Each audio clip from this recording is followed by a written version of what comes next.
Hello, my name is Andrew Talovich, and I work on the Windows Servicing and Delivery team at Microsoft. Welcome to the Windows 11 release notes for February 2025. First, let's look at some highlights from this month's update. We've improved the previews and animations that show when you hover over apps on the taskbar.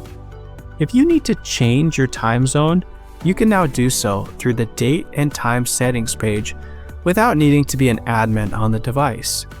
If you have a device with a neural processing unit, an icon will now appear in the system tray when you use an app that supports Windows Studio effects.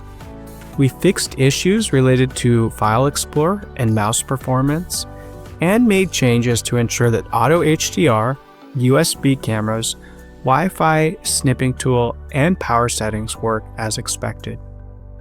To learn about other changes, improvements, and new features, read the full release notes at aka.ms/windows11/release notes/2502. Now for a short tip. Did you know that Windows 11 accessibility features are available before you even log into your device?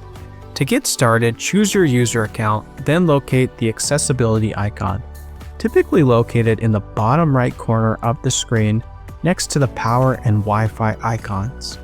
Selecting the icon will bring up a quick menu of accessibility options that you can toggle on or off, including magnifier, contrast themes, narrator, voice access, on-screen keyboard, sticky keys, and filter keys.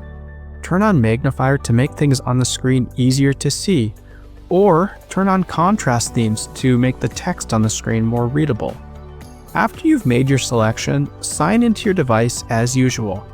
The accessibility settings you selected will still be applied.